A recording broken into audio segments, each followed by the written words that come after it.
I'm the executive director of the Vienna Center for Disarmament and Non-Proliferation, and it is my greatest pleasure to welcome all of you to our webinar on the future of arms control. Unless you are only focusing on the COVID-19, the news are pretty dramatic in terms of the developments in the arms control and nuclear sphere in general, with a significant blows to the arms control architecture in the past couple of years. We really thought it's warranted us to look at the underlying causes of these developments and critically examine possible ways forward, including tackling the questions: what can be done to save the arms control regimes, or perhaps which regimes are worth fighting for, which will need replacement, how arms control regimes of the future might look like, and particularly and foremost in Europe, and how we survive the possible period without any meaningful arms control and confidence building regimes. There are plenty of these questions that need to be addressed and tackled.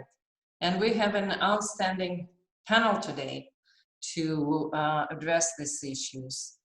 Countryman, chair of the Arms Control Association Board of Directors, former U.S. Assistant Secretary of State for International Security and Non-Proliferation, Angela Kane, VCDNP Senior Fellow and former UN High Representative for Disarmament Affairs and UN Under-Secretary General for Management, and Nikolai Sokov, VCDNP Senior Fellow and former Star Command Negotiator.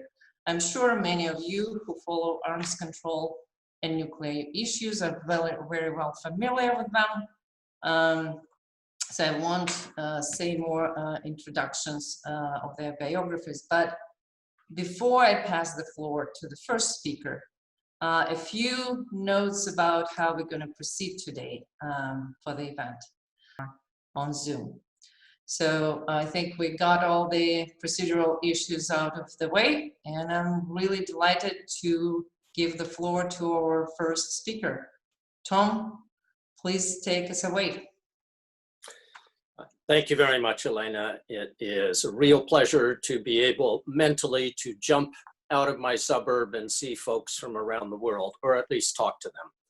Let me emphasize that today I'm speaking for myself and not necessarily on behalf of the Arms Control Association. To the question whether arms control has a future, the short answer is that if it has a future under President Trump, it is an unhappy future, a bleak one. And there's four fundamental reasons for the Trump administration's destructive attitude towards arms control. First is a simple lack of competence. It does not have experienced negotiators. It does not trust the people in the government who have experience in negotiation and implementation of arms control. And so it works within the administration's noted capacity for self-delusion and for focus purely on what enhances the president's re-election chances. Secondly, it fundamentally and deliberately misreads what are the incentives that will encourage other countries to enter into arms control agreements. To be frank, the Chinese government does not care whether the Trump administration considers China to be a great power. In China, like Charlemagne, and indeed like the United States, has already anointed itself and is not interested in what the US negotiator believes should be their main incentive. And the US has put nothing on the table that would draw China into arms control negotiations. Third, there is a fundamental shift that has been occurring in the Republican Party over the years that has to do with their approach to arms control issues. And I just want to share briefly 2 slides without going through every word, just to illustrate the difference between the traditional American approach to arms control and what is the current trend among the Republican Party that is taken to its extreme in the Trump administration. That arms control is not done for its own sake. It is done for the purpose of improving national security, and that reciprocal constraints on nuclear weapons actually are a benefit to all sides in a party, in a treaty. By contrast, these are what signify or what exemplify the current attitude of many in the Republican Senate, of John Bolton, and of many in the Trump administration, that treaties are inherently bad because they reduce the United States' advantage in military and economic terms over other countries. And what is more worrying, the thought that the US can achieve a strategic advantage over opponents, either in numbers or in technology, and therefore can hope to prevail in a nuclear war. These changes in the very philosophy of arms control are what has made the Trump administration so hostile to agreements that have been working. And finally, the administration will continue to face a cycle of reinforcing trends in Moscow. Nationalist, authoritarian governments such as Vladimir Putin's or such as Donald Trump wishes to be in the United States need external enemies and need to demonstrate a strong masculine military response to those enemies. And the rhetoric that the Trump administration and the Putin administration employ serve to reinforce the worst tendencies on both sides. This is not to say that everything is hopeless or that we can't do anything while Mr. Trump is president. Indeed, it still matters that Trump hear from national leaders in other countries their concerns about open skies and particularly about the New START treaty. That has to come not from diplomats or think tanks. Secretary Pompeo will not bring to the president anything the president doesn't want to hear. But if presidents or prime ministers in other countries have the opportunity to speak directly to the president, we think it's possible that they can have an impact, for example, in his ultimate decision on extension of the New START treaty. And similarly, we will continue within the US to seek to energize the Congress to make clear its support for both open skies and New START. So, if not under President Trump, what can we hope for? There is potential for a significantly different approach with a Democratic president and a Democratic Congress. Indeed, there's been introduced into the US Senate this week a piece of legislation called HALT, or Hastening Arms Limitation Talks, that lays out the viewpoint of the Democratic leadership in the Senate on a comprehensive approach to solving the outstanding nuclear risk issues. If we were to see a President Biden in January, there are several things that could happen fairly quickly in order to show that there's a different approach. First, if the Trump administration has not succeeded in provoking Iran to kill the JCPOA completely, and it will certainly devote a lot of energy in the next 6 months to that task, Joe Biden has said he's prepared to re-enter the JCPOA. Secondly, if the New START treaty is not extended by that point, a new president would have 2 weeks before its expiration in order to get that accomplished. 2 weeks is not ideal, but it's possible. Third, if the NPT review conference takes place in January, It will begin while Donald Trump is in office, but would finish under a new president. And in that case, I would have hopes not for a major step forward at the RevCon, but a minimally successful and hopeful conclusion to the review conference. And I think it's also possible that a President Biden would seek early next year to make a declaration about no first use. Remember that in his final week as vice president in 2017, he made a speech in which he said, essentially endorsed no first use, and whether he would repeat that as no first use or as sole purpose, it would be a significant step forward in building the groundwork for future arms control agreements. The most significant thing, of course, that a new president could do is to institute a regular and intensive dialogue between Washington and Moscow on the key issues that continue to divide us. Now, bear in mind that a new approach to arms control does not necessarily mean the traditional approach of bilateral treaties between the US and Russia.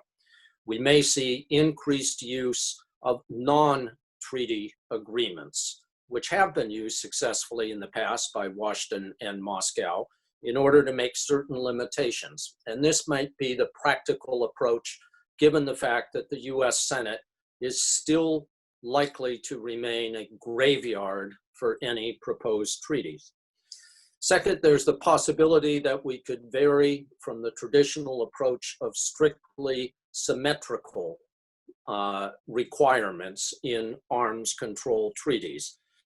Because the US and Russia have differing perceptions of the threat that the other poses, it may be possible to have treaties that, instead of limiting categories, allows countries to mix and match between strategic and non-strategic launchers, between offensive and defensive missiles, for example.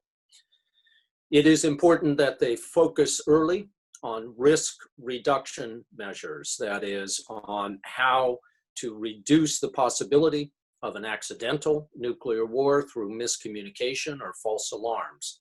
That has to be a high priority. Eventually, the two sides have to discuss non-strategic or so-called tactical nuclear weapons. The military rationale that compels Russia to hold 2,000 non-strategic weapons and the US to hold about 1,000 non-strategic nuclear weapons is a dangerous rationale and has to be discussed by the two sides. And in my own view, it is inevitable that at some point, in order to make progress in arms control, the US has to be willing to have on the table a discussion of possible limitations on the deployment of ballistic missile defenses by both sides. Now, all of those are somewhat different from what we have grown used to, which are bilateral, binding, ratified treaties that impose limits on strategic launchers. In a way, those are easier to achieve, and they're highly visible and would be welcomed by the world. But the work on the other issues, risk reduction, non-strategic nuclear weapons, and the willingness to consider non-treaty instruments would be of more immediate value to reducing the risk of nuclear warfare. This will be a challenge if we do have a different president in January. Normally, presidents have about 2 years to accomplish everything they want to do. And after 2 years, it becomes more and more difficult to get anything done. And this will be particularly true if the Senate remains in the hands of the Republican Party.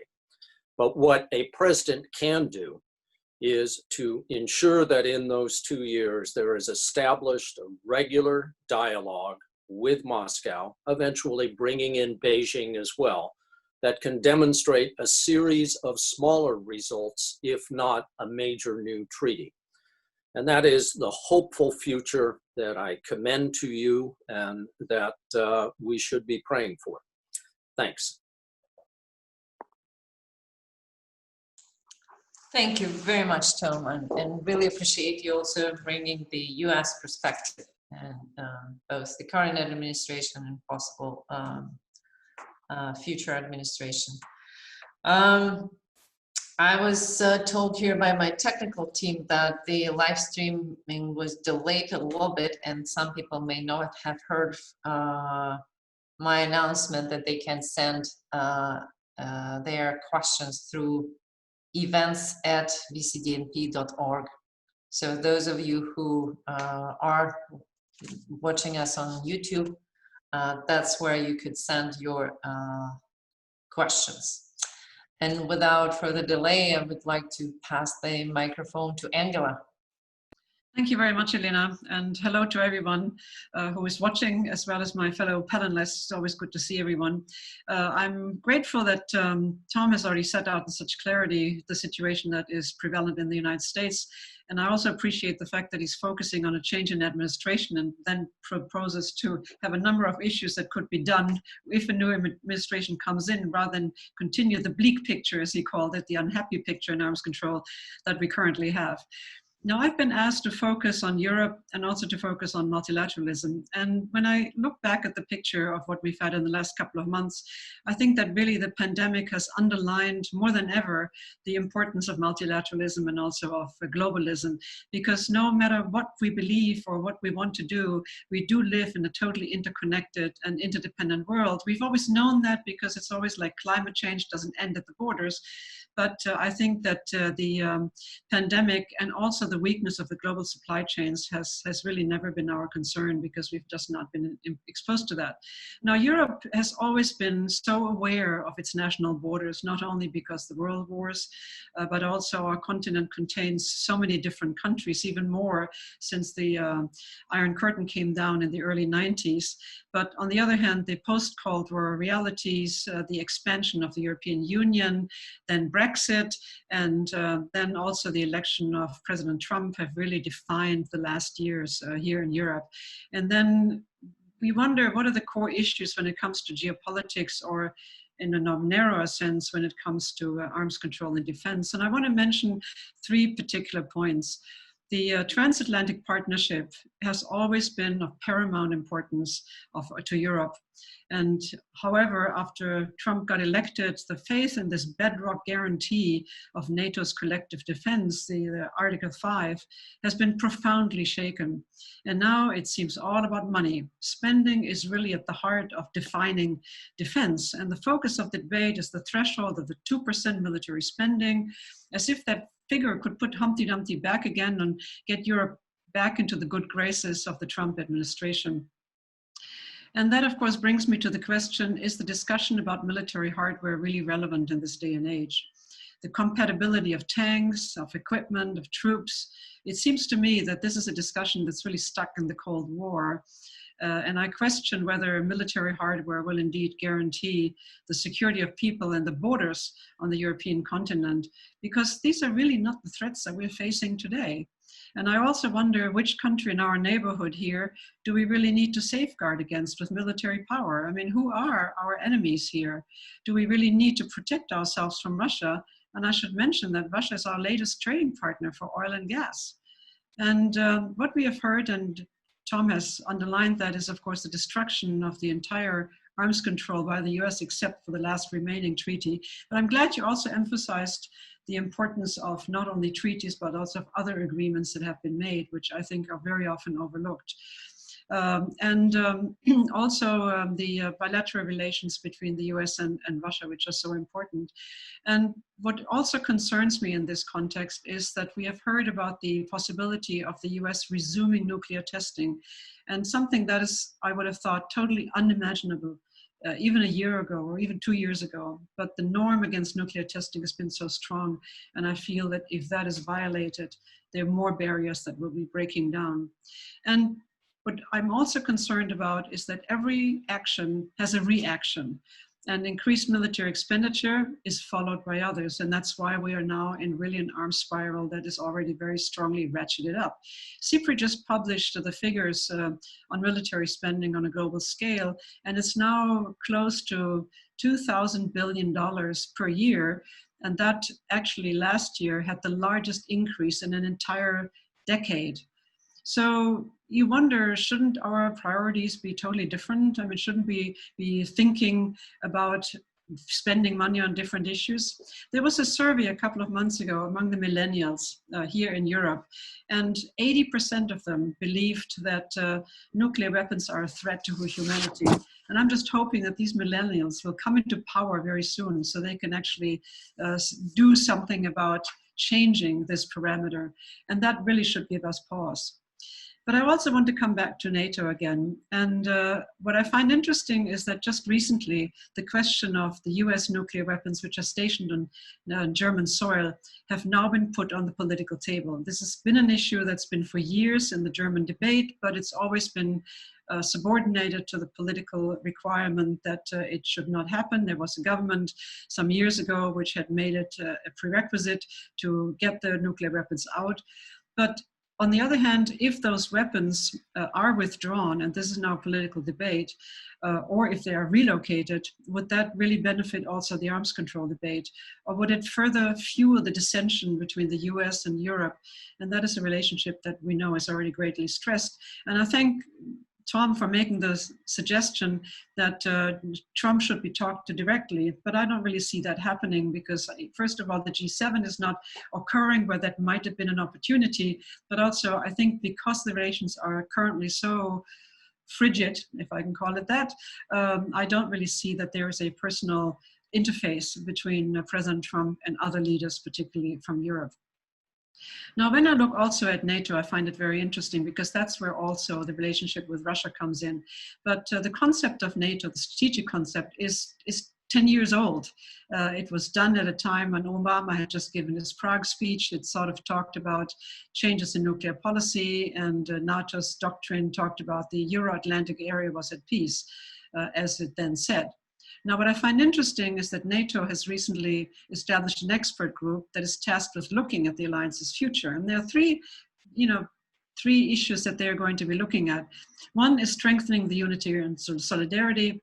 And then the second is strengthening the cooperation. And the third one is strengthening the political role of NATO to deal with current and future challenges. And that is something that is very interesting, particularly because I think that the relationship between NATO and Russia is already so bad. This cannot be, but basically be a thorn in the side of Russia. What is the political role that NATO is really dealing with?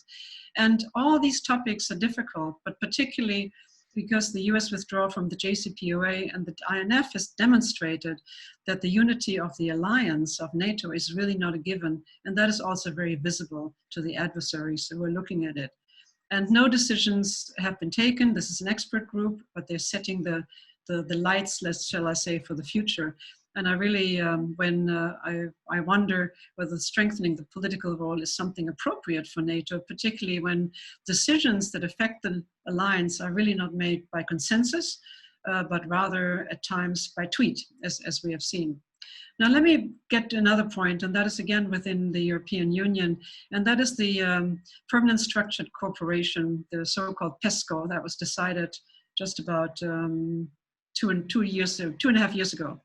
And PESCO raises the security profile by investing and planning and developing. And again, it's all about military infrastructure, increasing military infrastructure.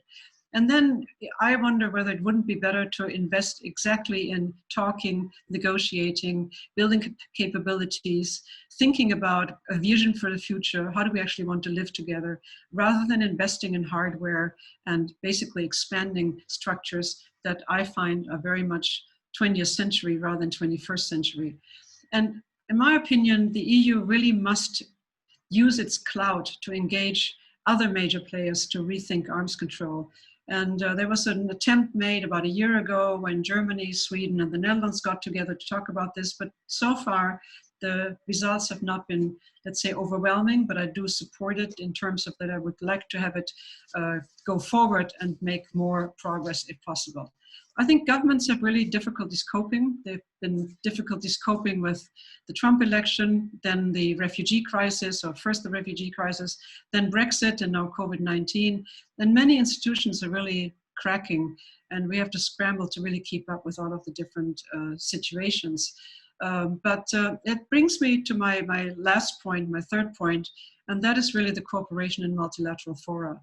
I just wonder what is going to happen to the now postponed 10th NP2 review conference. Will the P5 be able to maintain the united front and not address the demands of the non-nuclear weapon states? I mean, will it be business as usual next year? I know there's another P5 meeting planned in the fall. I don't know that it's going to be possible to hold it. But the question is really, and I think Tariq Raouf, who I think is one of the participants here also, is on the forum, he has sort of said, is it truly a disarmament treaty, the NPT, or is it simply perpetuating, and that means presumably ad infinitum, the legitimacy of the 5 states that are possessing nuclear weapons? And I think that this might be the most divisive NPT review conference that we have had so far. There are the abrogation of the arms control treaties without building any new agreements. You have the issue of smaller and more usable nuclear weapons. You have the very real possibility of resuming nuclear testing, the arms expenditures, and finally, you also have the possibility that the Treaty on the Prohibition of Nuclear Weapons might actually have entered into force by then.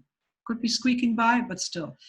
So I really would hope that there is more thinking about how can we go forward? Who can we engage? And also the emphasis should not always be on Russia, United States, and Thomas already underlined that, and I totally agree. And there has been a situation where basically the Chinese have very clearly come out and said, we're not going to participate in the trilateral talks with the US, with Russia, until their numbers of nuclear weapons have come down.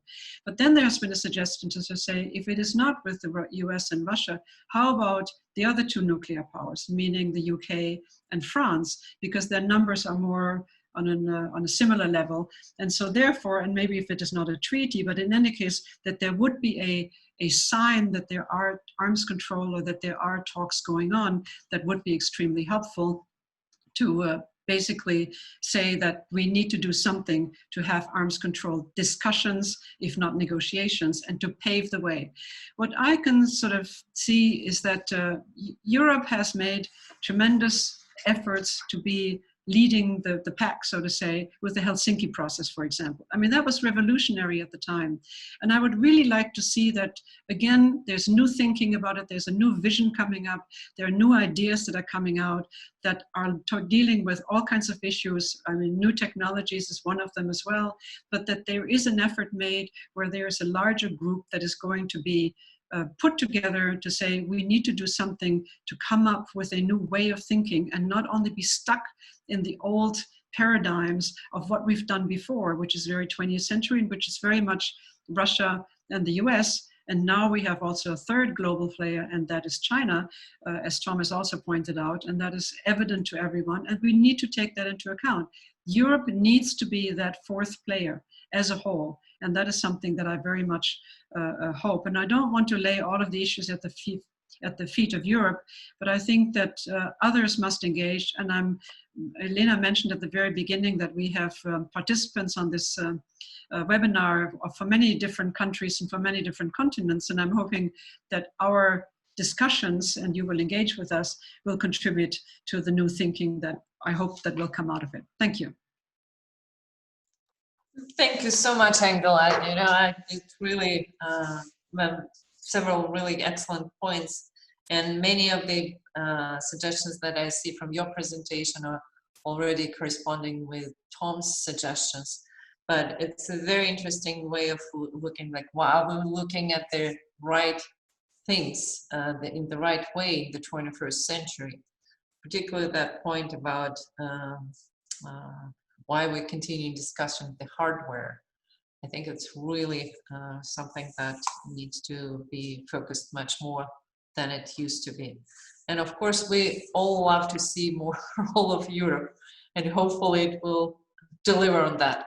But before we jump any further, thank you, Angela. Again, Nikolai, please take the floor. Yes, thank you.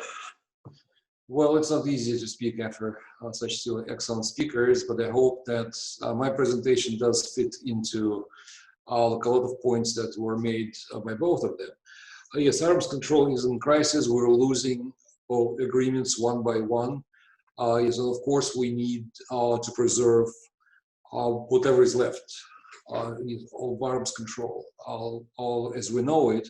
That includes not just New START or the Open Skies Treaty. There are, by the way, smaller agreements, less known agreements, such as the establishment of the nuclear risk reduction centers, agreement about notification about ballistic missile launches, and some others. Even we need to keep them as well to maintain transparency and predictability. Well, in fact, even if we lost our New START, we could still preserve some elements of the treaty, for example, to continue exchanging data, or to agree on non-interference with national technical means. Perhaps we can even have some limited inspections regime. That all will depend on political will. Yet, well, I think we also need to recognize that the arms control framework, as we know it, the framework that was created mostly in the last years of the Cold War and the first years after it, is now outdated. It cannot serve us for a long time, and just a few examples of that. For example, the START treaties, yes, and the NF treaty as well, count nuclear weapons by delivery vehicles. They count missiles and bombers that can carry nuclear weapons. But as a result, we cannot use the same framework, the same rules, for example, to address tactical nuclear weapons. Yes, and we cannot address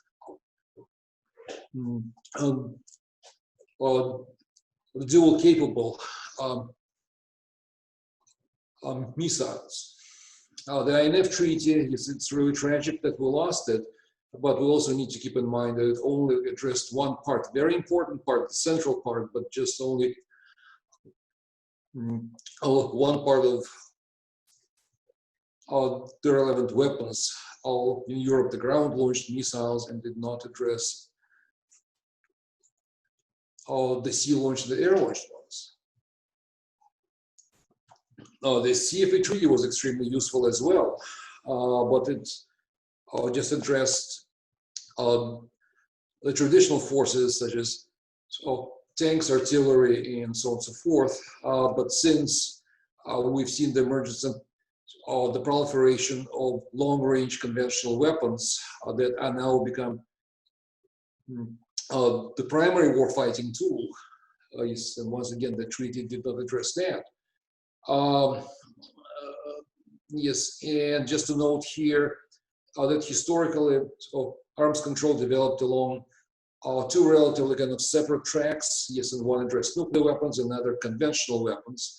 But now that we got long-range, really strategic conventional weapons, the gap has disappeared. We can no longer do the separately START treaties and separately CFE treaties. That's also now outdated. What I mean to say here is that, yes, we need to preserve what's left of the traditional framework, but if we tried, for example, to revive the old treaties such as CFA or NF, that's probably not worth the effort. Well, instead, we do need to think about a new framework for arms control. So when we talk about the future, it's the whole new framework that we need to talk about. The goal should probably remain the same as we've known it since the 60s when it was formulated. It's about the stability of strategic relationship. It's about the stability of the balance and making sure that no party can attack the other, bolt out of the blue attack and hope to win. Well, that's not a perfect solution. Yes, I would rather have something much more kind of fundamental, but we do need to talk about prevention of war, especially of major war. So the goal can remain the same, but the principles on which we build arms control should probably change, and we do need a more holistic view of military balance. The view that incorporates the entire spectrum of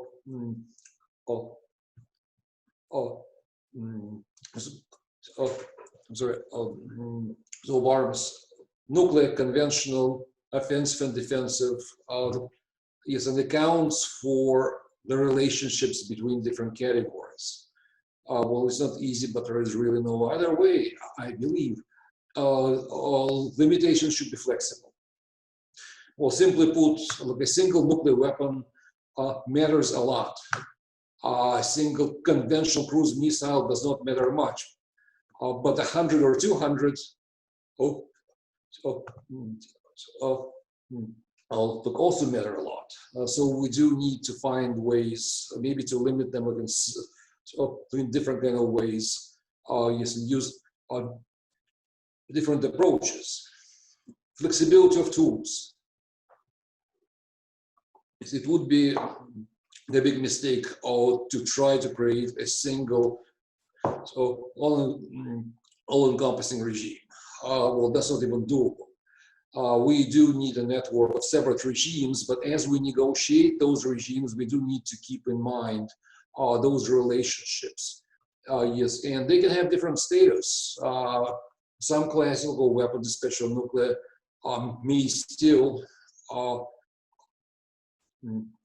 need legally binding verifiable treaties, but others may be less demanding, and we would really just need confidence building measures expanded, perhaps, but still not as strict and less formal than traditional treaties. So we're talking about a network of regimes that's quite flexible, but at the same time, they kind of complement each other. A net of them. The future regimes need not just concentrate on weapons, but also need to cover activities. So we perhaps need to talk about the expansion of the Vienna document and applying similar measures to seas and air, well, especially considering the platforms like ships, submarines, and aircraft that can be moved within short time from one part of the world to the other. And we need to talk not only in terms of numbers, like in general, you know, how many, say, the United States has, although how many Russia has, but also about the limits on concentrating these platforms in a specific region. I think that's as important, perhaps even more important than just numbers. And of course, we need to include more actors. Much has been said about including China. I fully support that. That's really necessary. But perhaps it would be easier to bring in China if that process also included, say, France and the United Kingdom. Yes, I'm really glad, by the way, that Angela mentioned that in her presentation. In short, we probably need to talk about a whole different, concept, a whole different notion, not just arms control as we know it, but more about the managing of the global military balance. So manage and not regulate is certainly not in a piecemeal fashion. The greatest challenge that negotiators will face is the lack of precedent. We never counted the physical nuclear weapons, for example, and never verified their numbers. We never counted sea-launched cruise missiles. So negotiators will need to resolve quite a few technical challenges. That's not impossible. In the past, we dealt with equally difficult issues. Yes, I was actually part of doing that myself, and I know that as long as you have the will, as long as you've made a decision to do that, you can resolve these issues. Plus, what a bit of work has been done by non-governmental organizations and experts on verification especially, yes, and that can really help on negotiations between governments. So I would say the diplomatic and technical issues are quite challenging, but are not insurmountable at all. The biggest challenge will be the political will.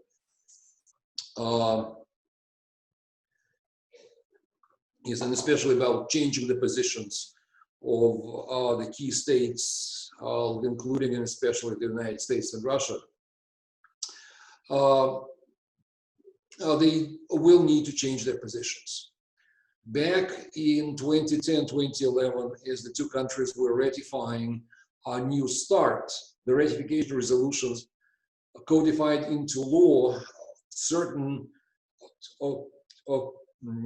elements of future positions, which in fact made negotiations next to impossible. Yes, and that's probably one of the reasons why we have not seen any negotiations in the last 10 years. They were exactly opposite.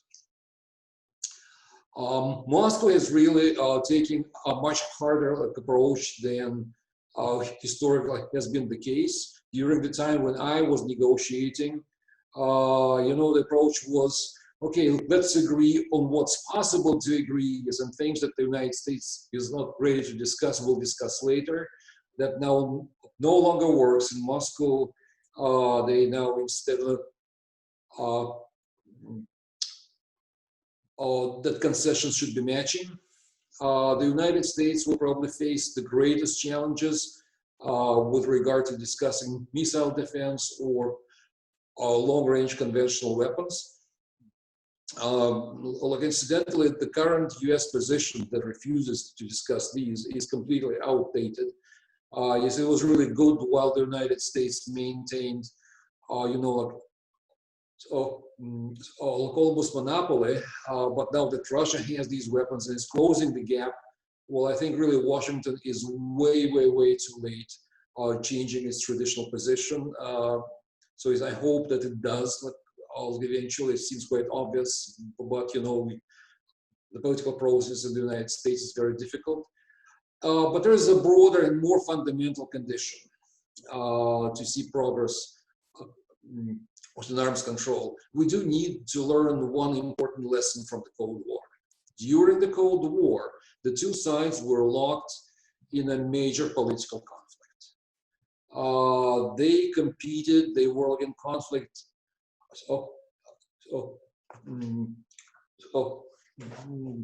almost everywhere in the world, in almost on every issue. Yet they were able to pursue negotiations on controlling arms. They understood it was a matter of survival. And if you do not ensure survival, then it doesn't really matter who is right and who is wrong, because we'll all be dead.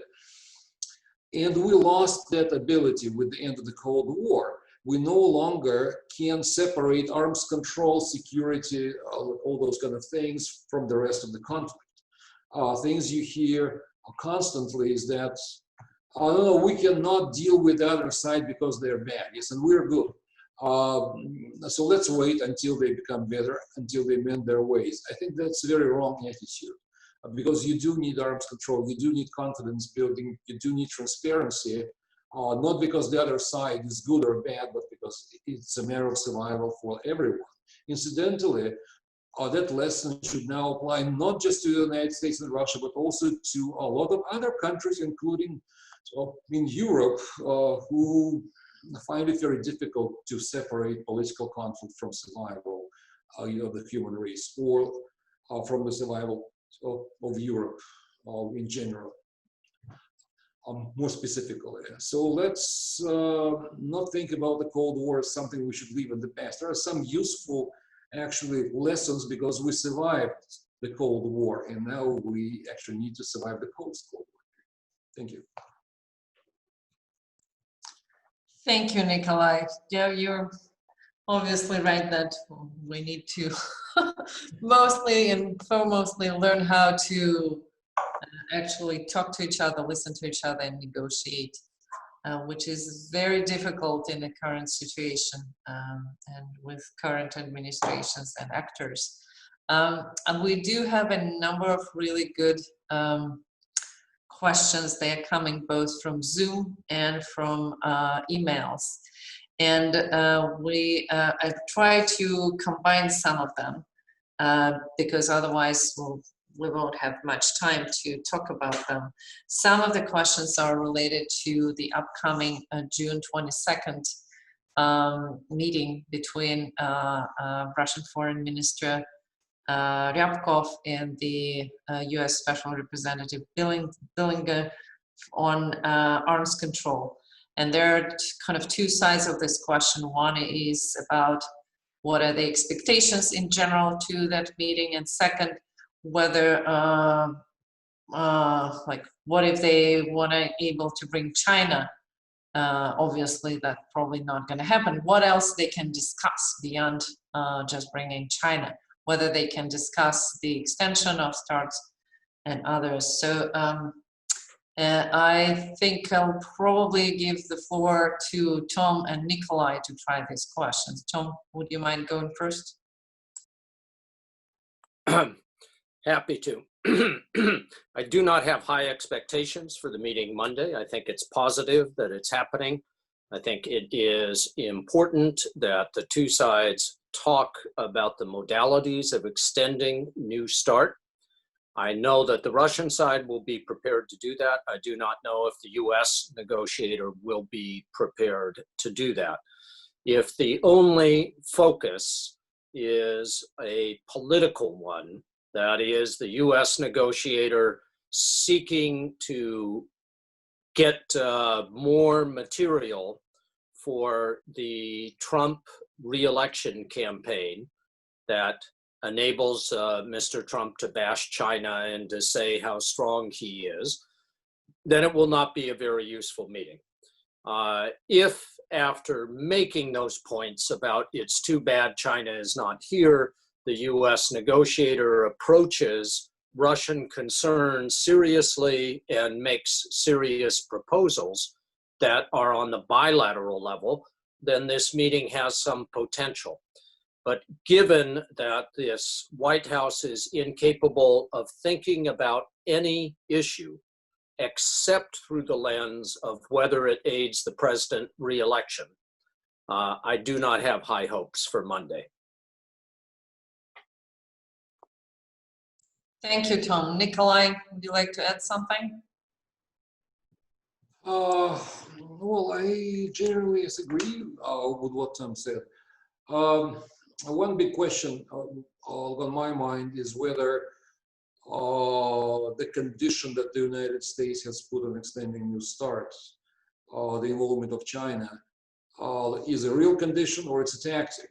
Meaning, if it doesn't work, will the United States actually move back and still kind of agree to extend New START? So yeah, I do not expect much from the Monday meeting. The only thing that I would really watch for is whether they agree to meet again or not. Because if they agree to meet again, well, in a relatively kind of short time, then there is a chance for a dialogue. Yes, if they say, well, we're going to meet, but like sometime, yes, we will not establish the date, then most likely we will lose a New START. This brings me to one of the questions, what happens if New START is not extended, yes, and what we can wait, what we can expect. Yeah, I think that's something that should be covered. I believe that we will not see what's the quantitative arms race. The parties will not, of course, unilaterally going to reduce, but the parties will not increase the numbers, at least not in the near future.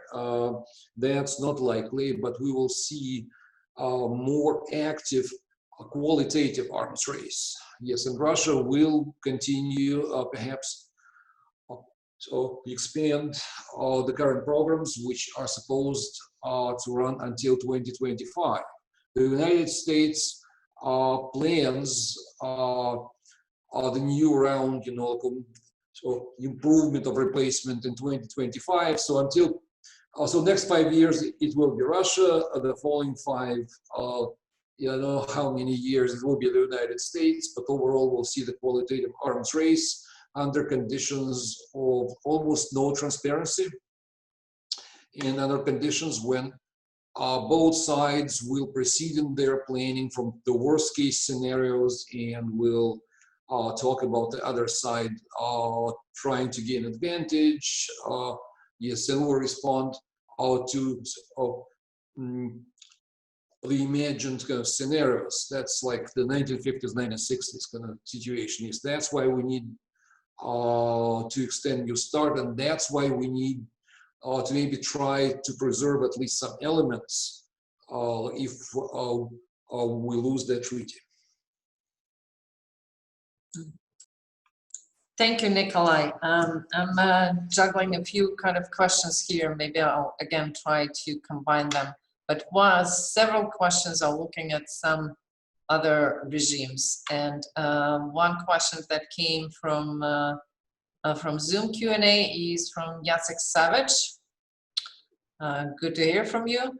He asks whether he read that in the news that the US can review its MTCR commitments before Russia assumes its chairmanship in 2021 in this regime. Would it be another overture to next US consecutive withdrawal from this important tool of non-proliferation and export control once Donald Trump stays in the White House? So that's probably to Tom. And I will read a couple of other questions so others may think about the answers. For Angela, there is a question from George Lopez. What can we expect of the 4th conference on nuclear weapons-free zones in Mongolia taking place a few days before the NPT review conference? How could those countries promote a positive outcome of the conference?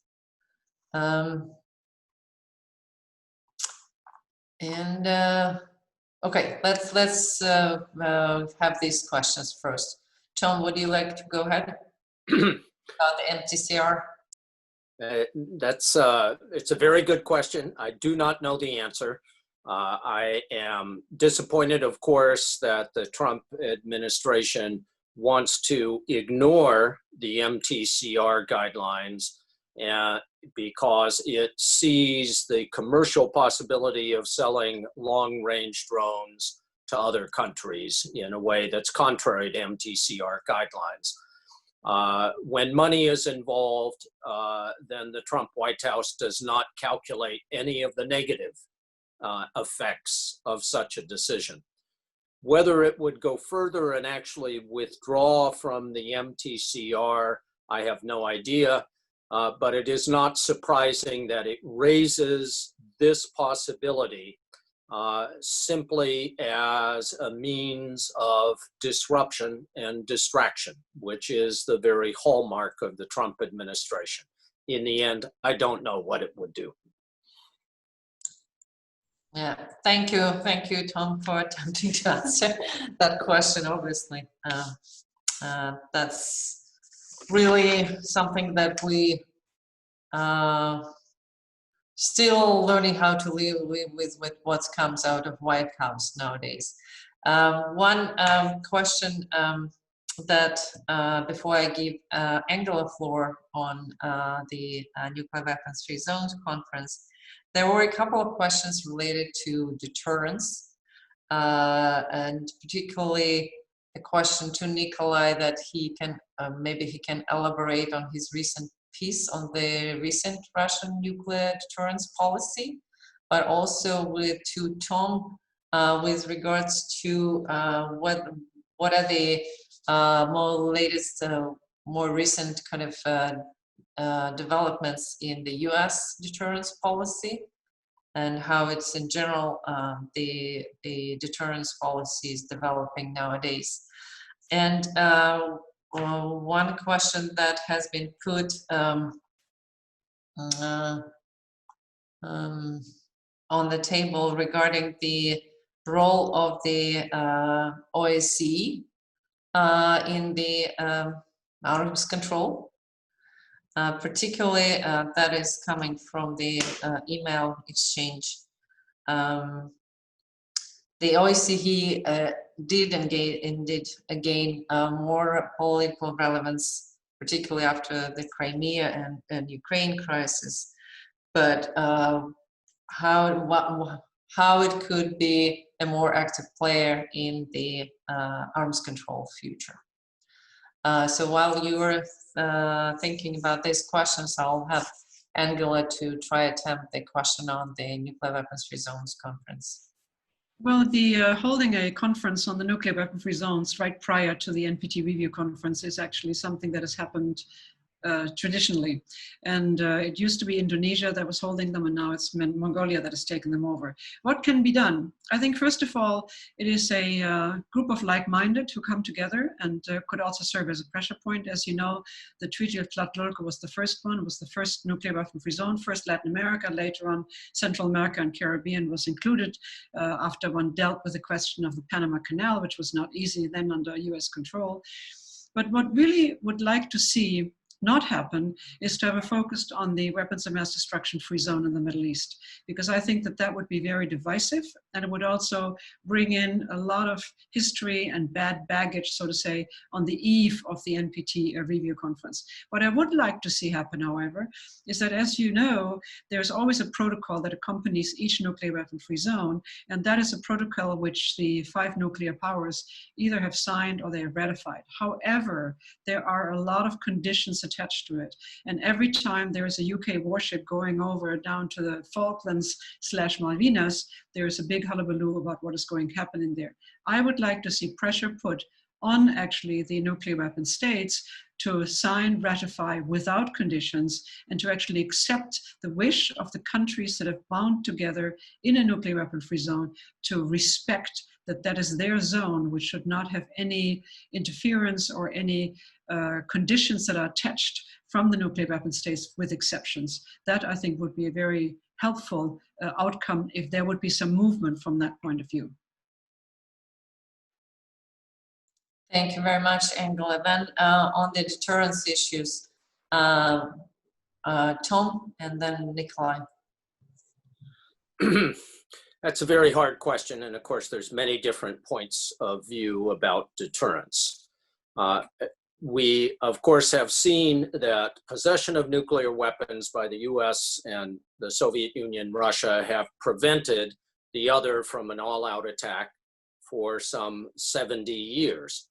Perhaps the most fundamental difference among those who think about these issues is the question of whether that proves the concept of stable deterrence, as some think, or whether it proves, as I and many others think, that we have been incredibly lucky to avoid an all-out nuclear war by false alarm or by the action of irrational leaders.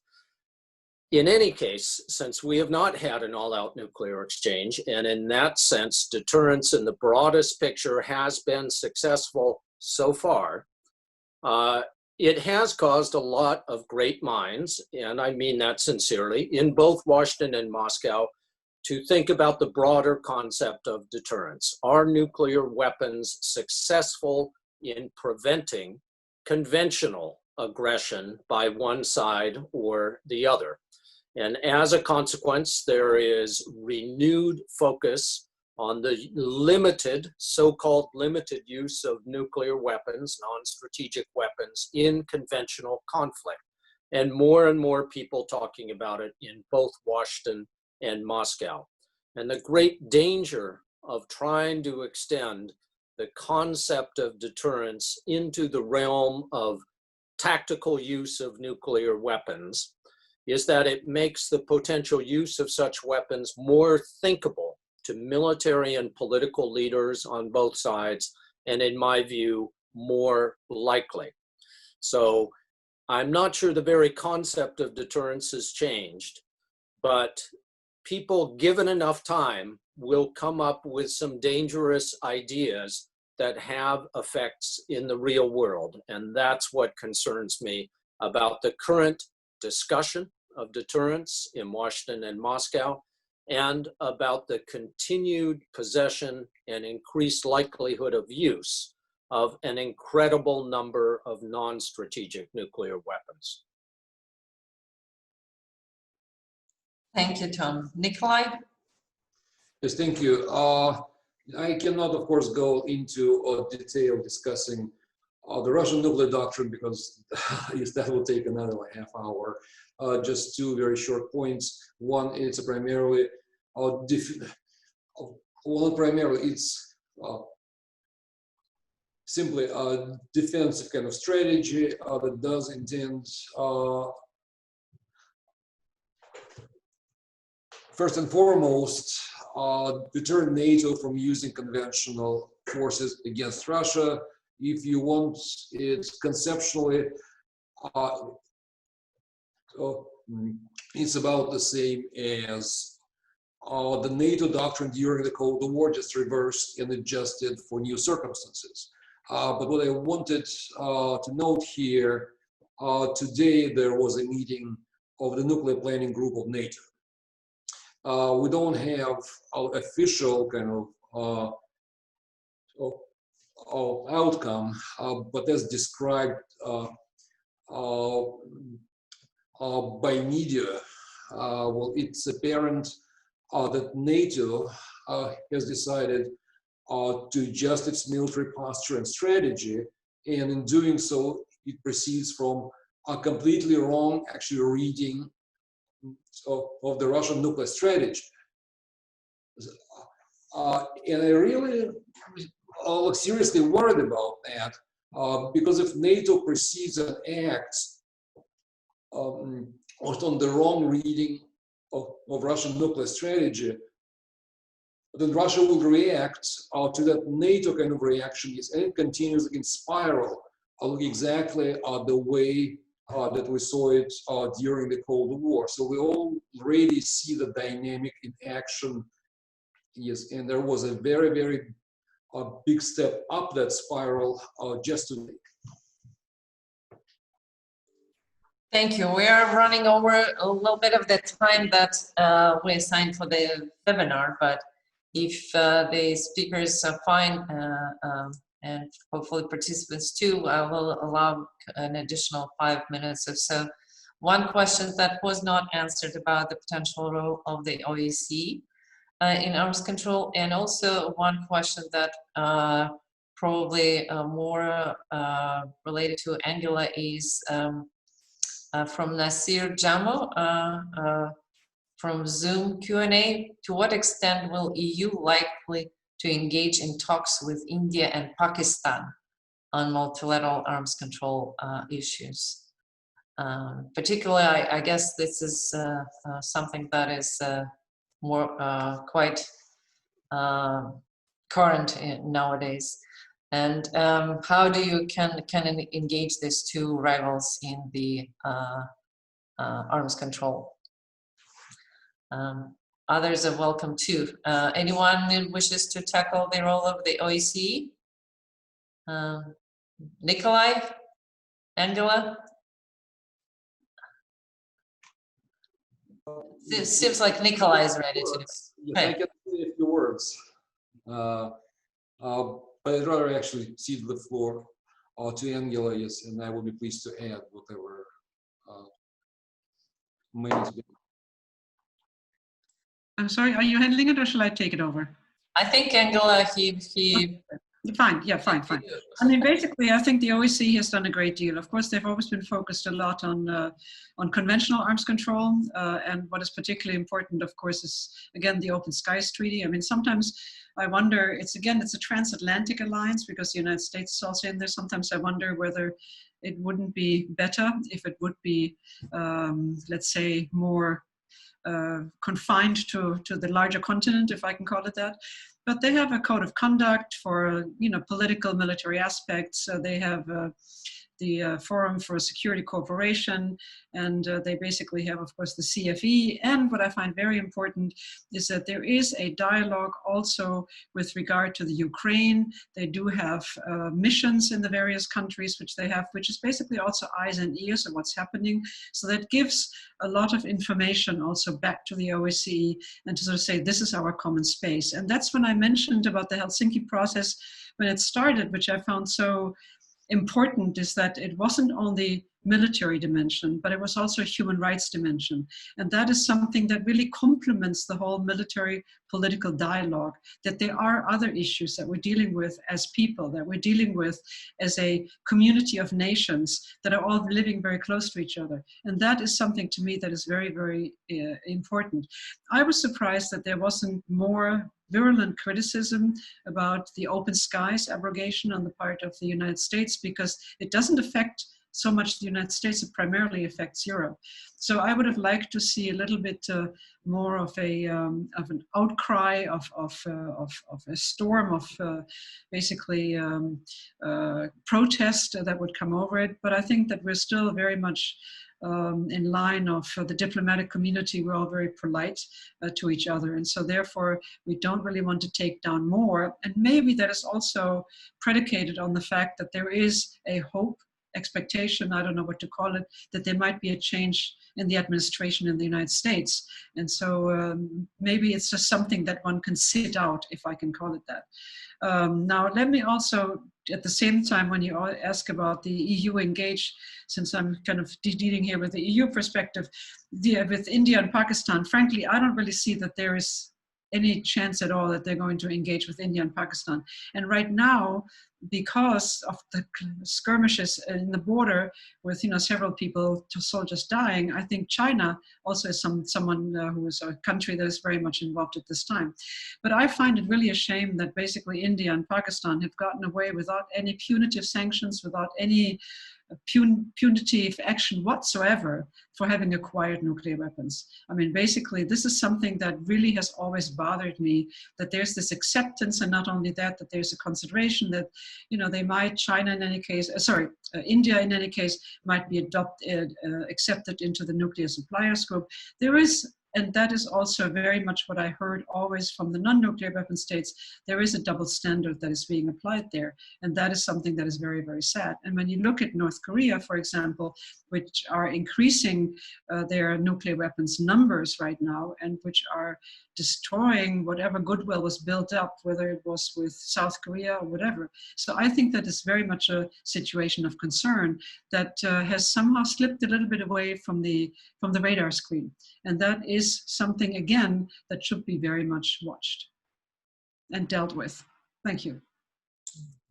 Thank you very much, Angela, and thank you, Nikolai and Tom, very much for your excellent presentation, for thought-provoking suggestions about possible ways of going forward. I wish we had more time to discuss other questions that were put forward, some on excellent, some probably what gave us a little bit more forward-looking and somewhat optimistic look on the future of arms control and nuclear risk reduction. But we promised to be 1 hour. We're already 1 hour 10. So I just want to wish all of our speakers and thank them for taking time and providing excellent points, but also to thank all the participants who joined us both virtually through a Zoom or through YouTube. And everybody, please stay safe and healthy. Thank you very much. Thank you. Thank you, Elena. Thank you. Thank you.